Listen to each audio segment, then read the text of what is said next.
Today I want to talk about the best survival game I've ever played, and that game is Subnautica. Now, there are probably many Subnautica players who are going to go, yeah, I agree. There's probably other survival game players going, no, it's this other survival game. And I've played quite a few different games in the survival area, but this one is the one I always come back to because I think it is just perfectly balanced.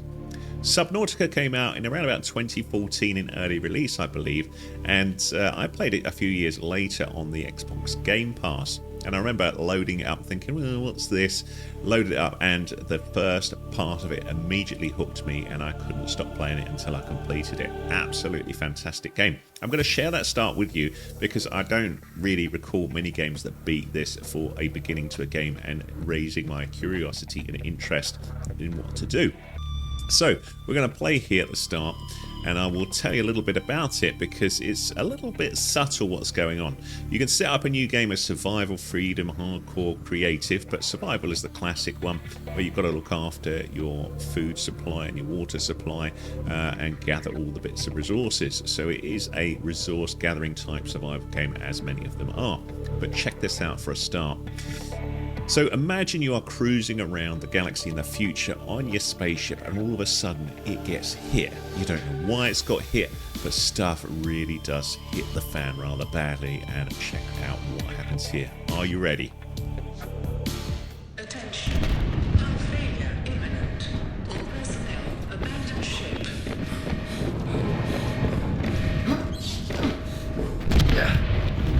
Launch in 3, 2, 1. Oh my goodness. Look up there. That's our ship. So I saw that. This all happened. And I was like, oh my goodness. What is going on? This is not looking good. Our escape pod is looking a bit dodgy. Oh dear.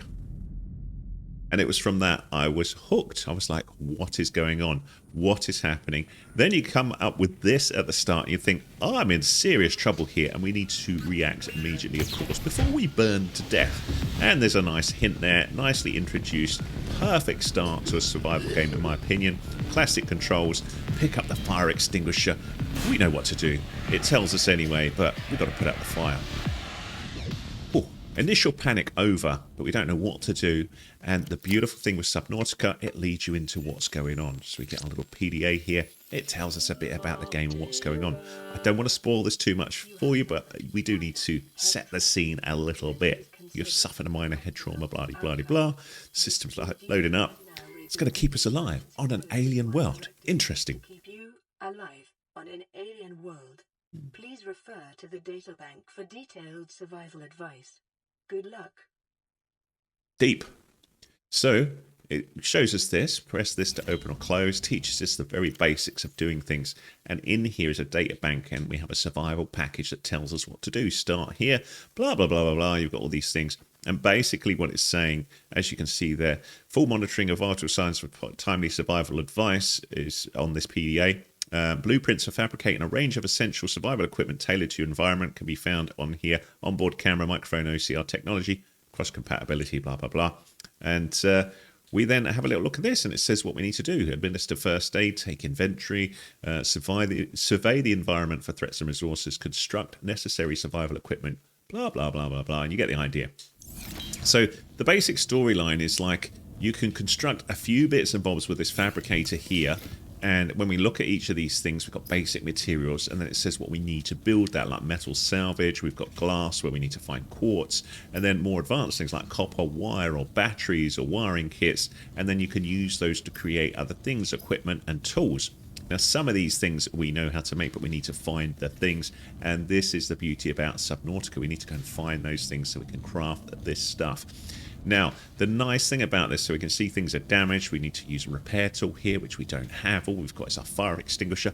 We start with not a lot, but when we look in here at the blueprints, we can have a little look what we need to do to create each of these things. So, for example, we were talking about a repair tool. We need to get silicon rubber, cave sulfur, titanium, and half the fun of the game is figuring out how to get that stuff.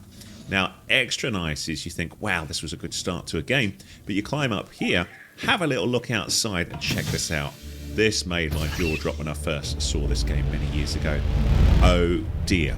Now that is the Aurora. That was the ship that we were happily working on when it got attacked or smashed into, or we don't really know that much about it. You can see it says orbital hull failure, and we're like, that does not look flyable, my friend. We are in serious, serious trouble.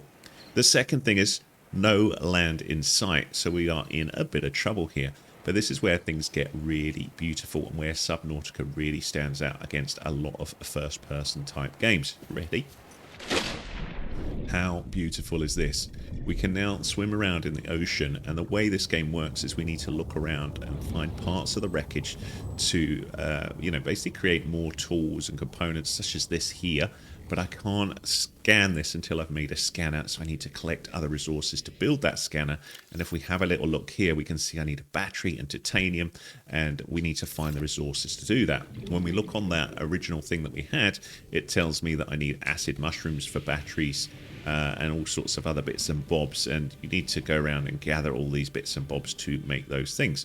And we can also grab fishes, and we run out of oxygen really quickly here, so we need to be mindful of that.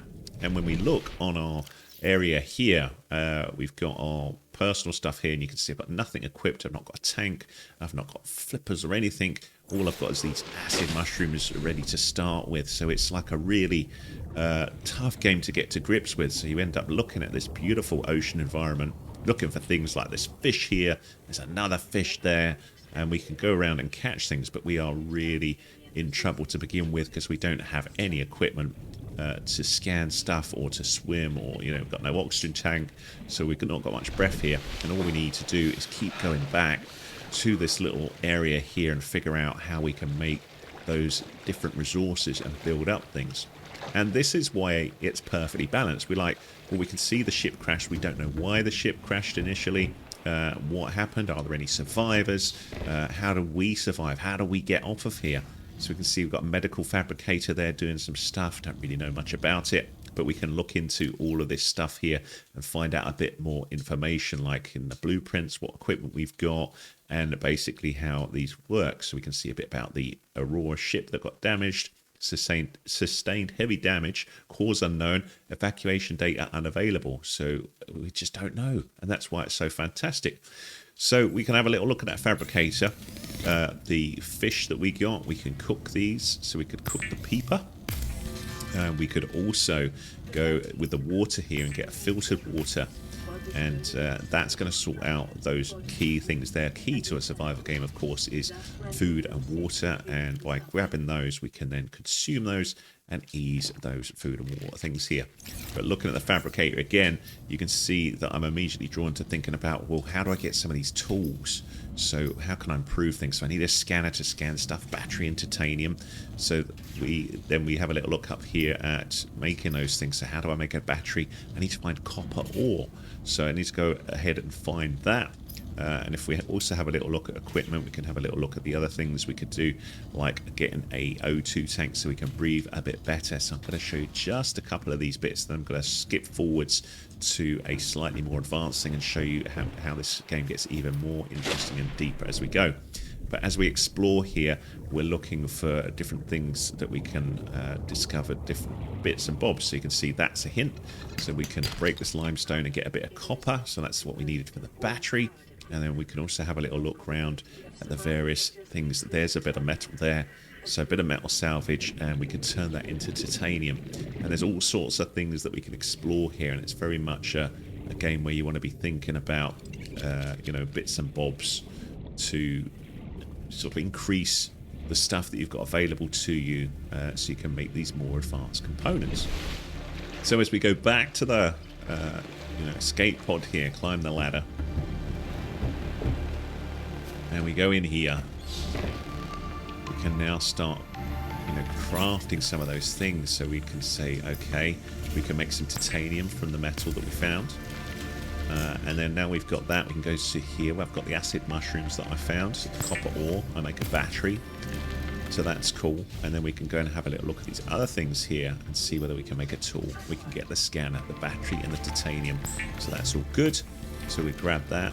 And we can also have a little look at other things here. So when we're looking at the personnel thing and the tools, For a knife, I need silicon, rubber, and titanium. So I go back up here, and then I find out about silicon rubber. It says I need creep vine seed cluster, and we just keep going in this process to get more and more advanced stuff. So away we go again, and now with that scanner, we can go down to that box that we saw in the first place, and this is how we increase the amount of things that we can basically build. So the sea glide here, that's a fragment of it, just behind my head, and that's 50%. I need to find another one of those, and then I will be able to construct the sea glide, which will need more and more advanced materials. So what I'll do now is skip out of here, and I'll skip forward a bit to another game that I've got and show you how things get even more interesting with Subnautica. So just to give you some idea of the depth of Subnautica, no pun intended there, even though we're in the ocean, here's 2 save files. So I played this back in 2021, and I played this particular save file 10 days, 23 hours and 49 minutes. Here's a new save file that I've done recently, 7 hours and 16 minutes in, and let me show you what we've created in that time after I've explored lots of areas, discovered lots of blueprints, and it gives you an idea of how the game progresses and why it remains interesting. So as we explore all of the ocean planet, we discover more and more blueprints like that sea glide that we saw in the first part of this video, but you can basically then start base building, and base building is so cool. Let me just show you this. So I'm actually in my base here, but let me get out of here and I will show you what this is looking like and some of the things that we can build here. So I've built a foundation here where I'm growing some plants here that I can actually eat if I want. So I can chop these with my super duper knife, and we'll eat a bit of this just to consume. And you can see I've got all sorts of tools that I've made, and I've walked around and discovered various ones of these. I've got repair tools, laser cutters. I've got more equipment so I can go and explore areas, like you can actually go aboard the Aurora. Now this is my base, and you are free to build the base however you see fit. What we've basically got, if I just go and have a little look at this, we'll just pop this on here just so you can see, but this tool here allows me to build for a variety of different things. But again, you need to find the blueprints for some of these, so you can't build the moon pool originally, but you go ahead and find the wreckage of those scattered around the ocean, then you can build all these things.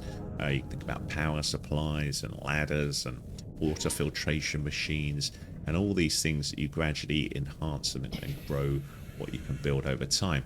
So far what I've built is this base right near where I started, and we've got like a room there and some pipes. We can go multi-floor, so put certain things under the water like this moon pool here. You can also build vehicles as well. I'm trying to think where the heck my vehicle is. Oh, it's actually in here, so we'll have a little look. So at this point in the game, I've managed to build myself a little mini sub. This is it here. We'll go for a quick drive in that in a minute, but I just want to show you a couple of things on the base. So we've got the multi-floor, and remember, I've built all of this, so I've laid it out. I can charge batteries. I've got lockers here.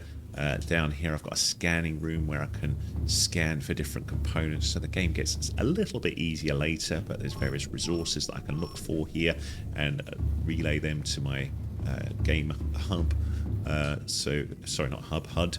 And we've got a reactor here where we can power things inside the base here. So it's really cool. I can create things here with the modification station, store stuff in lockers, make stuff with the fabricator. So it's all good fun the way this all works. Let me just show you that vehicle just to finish off though, and just show you how that works. So whilst we are just doing our standard exploration to begin with, later on we get more advanced machinery. Whoops, that was terrible driving.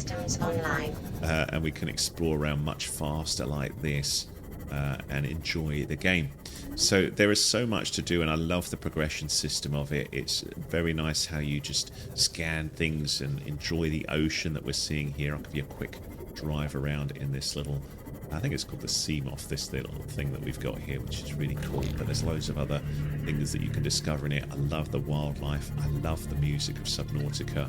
I love exploring all of the different parts of the ocean and looking for bits of wreckage like down there, and the different sea life that we see, looking for different components, and of course trying to figure out what to do on here, what happened to our ship where we landed, or rather crash landed, and how can we get off of this ocean planet? How do we get rescued? It's a fantastic, fantastic game. Everything about it is perfectly balanced. It has you, often questioning what you should do next. It has a nice progression system where some things are timed, but you feel like you have to do things really fast, but you don't actually have to. You can take your time with many of the things in the game and just explore and get different bits and components as you go around. So there's some other things. So this is an example of stuff you would discover with your scanner. So this was for the scanner room, but I've already got that. That was the thing that was showing me where components were. But you get the idea with it. It is indeed a sea monster. So this little logo we see there. But this ability to explore in a different way to a standard first-person game, being able to explore an ocean environment, it's so beautiful. Even all these years later, it still looks gorgeous, still a lot of fun, still much intrigue to see what is where, and just the way you build up your tools and your capabilities is just perfectly balanced, in my opinion. That's what makes Subnautica the best survival game I've ever played. Now, I'm sure some of you will say, no, I've seen a much better survival game. It's this one or that one.